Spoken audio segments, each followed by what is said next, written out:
Hello everyone, teaching biology में हम सभी का स्वागत करते हैं और आशा करते हैं कि आप सभी ठीक ठाक होंगे। आज का टॉपिक डीएनए रेप्लिकेशन पर होगा। ठीक है, डीएनए रेप्लिकेशन के ऊपर जो भी कॉन्सेप्चुअल क्वेश्चन बनते हैं, जो कि जिनके चांसेस हैं आपके एग्जाम के अंदर आने के, वही हम क्वेश्चन आज डिस्कस करेंगे। जैसे यहाँ पे पहला क्वेश्चन है, DNA replication occurs at. DNA replication जो होता है वो कहाँ पे होता है? यहाँ पर कुछ स्टेज हैं, इन 4 स्टेजों में बताना है कि कौन से स्टेज में जो डीएनए रेप्लिकेशन है वो होता है। ठीक है, तो इसका जो आंसर आएगा वो आएगा एस स्टेज। ठीक है, एस स्टेज।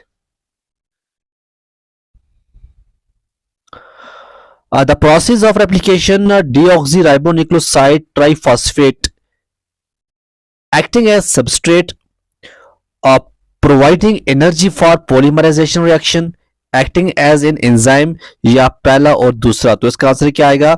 जब रेप्लिकेशन की प्रोसेस होती है, जो डीऑक्सीराइबोन्यूक्लियोसाइड ट्राइफॉस्फेट होते हैं वो एक्ट करते हैं एज सबस्ट्रेट भी और प्रोवाइड करते हैं energy for polymerisation reaction.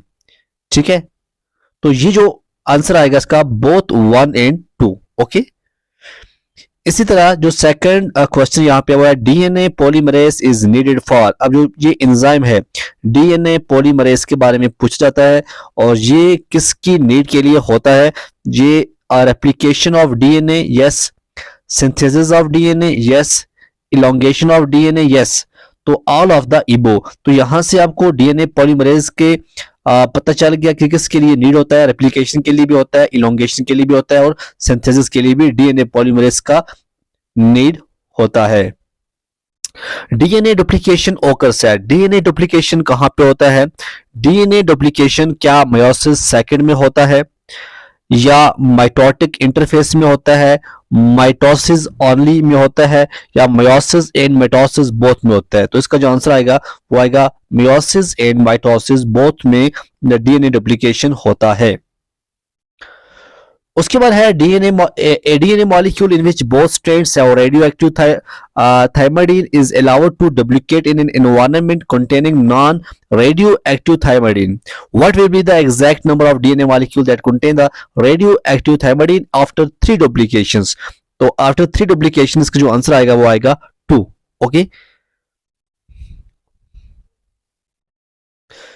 A bacterium with completely radioactive DNA was allowed to replicate in a non-radioactive medium for 2 generations. What percentage of the bacteria should contain radioactive DNA? तो इसका जो answer आएगा वो आएगा 50%। DNA polymerase enzyme is required for the synthesis of. DNA polymerase enzyme is required for the synthesis of DNA from DNA.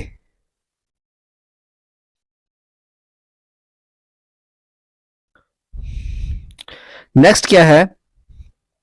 Next है, in the base sequence of one strand of DNA GAT, TAG, CAT, GAC, what shall be the sequence of its complementary strains?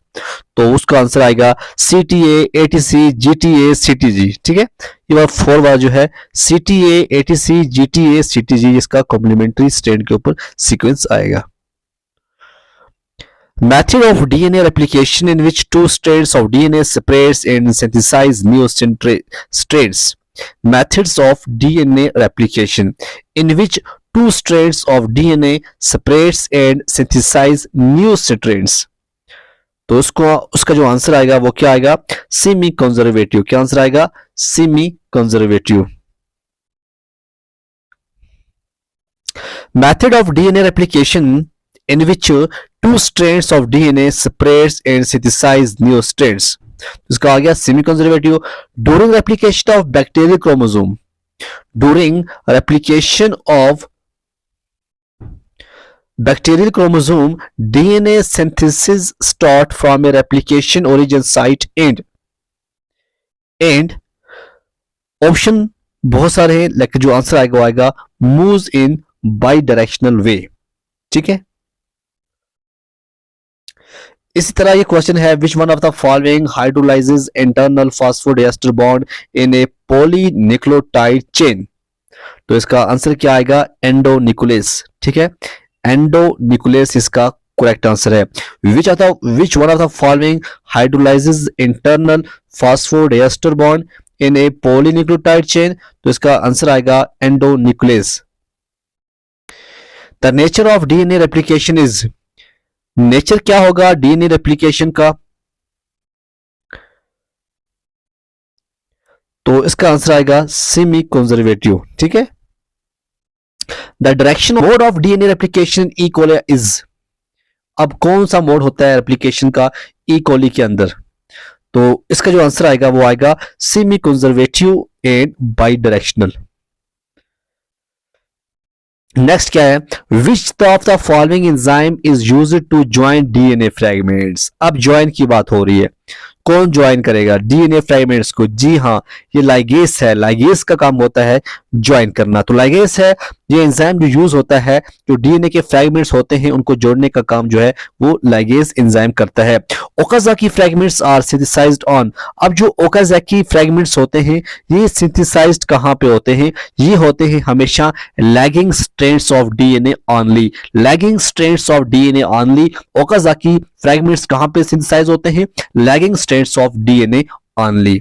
DNA replication includes, DNA का जो replication होता है, DNA replicate जो करता है वो includes, उसके अंदर क्या क्या होता है, डीएनए लाइगेस भी होता है, डीएनए पॉलीमरेज एंड लाइगेस भी होता है, डीएनए पॉलीमरेज एंड लाइगेस भी होता है, ऑल ऑफ दी वो जो है इसका आंसर आएगा। इस तरह से एक और इंपॉर्टेंट क्वेश्चन जो निकल कर आ रहा है वो है, during DNA replication in prokaryotes DNA is attached to, ये अटैच्ड होता है मेसोसोम के साथ। ठीक है, ये इसका आंसर आएगा। उसके बाद है जी, in DNA replication the primase, DNA replication के अंदर जो प्राइमर है वो क्या होता है, ये होता है स्मॉल राइबोन्यूक्लियोटाइड पॉलीमर। ठीक है, ये स्मॉल राइबोन्यूक्लियोटाइड पॉलीमर जो होता है ये एक प्राइमर होता है इन डीएनए रेप्लिकेशन के अंदर। Okay, the strand of DNA which does not code for anything is referred to as, the strand of DNA, ऐसा strand DNA का जो कोड नहीं करता है for anything is referred to, तो उसको हम कहते हैं कोडिंग strand। क्या कहते हैं हम उसको, कोडिंग strand। तो during DNA replication discontinuously synthesized fragments are later joined by the enzyme, ligase जो है वही ज्वाइन करता है। ठीक है ना। Replication fork is, replication fork क्या होती है, रेप्लिकेशन फॉक क्या होती है, ये एक स्मॉल ओपनिंग होती है DNA helix, small opening of the DNA helix, ये होता है रेप्लिकेशन फॉक। ओके, उसके बाद है the DNA dependent DNA polymerase catalyse polymerisation in, the DNA dependent DNA polymerase catalyse polymerisation in, ये होता है 5 to 3 डायरेक्शन, 5 to 3 डायरेक्शंस। उसके बाद हम लास्ट क्वेश्चन आज का करेंगे जो डीएनए रेप्लिकेशन के ऊपर है, और आपको याद रखना चाहिए यहां से क्वेश्चन आएंगे। ठीक है, main enzyme of DNA replication is कौन सा होता है, मेन एंजाइम वो होता है डीएनए डिपेंडेंट डीएनए पॉलीमरेज, ये मेन एंजाइम जो है डीएनए रेप्लिकेशन का माना जाता है। ठीक है, तो आई होप आपको लेक्चर पसंद आएगा, अगर पसंद आए तो लाइक और सब्सक्राइब जरूर करना। Okay, thank you very much.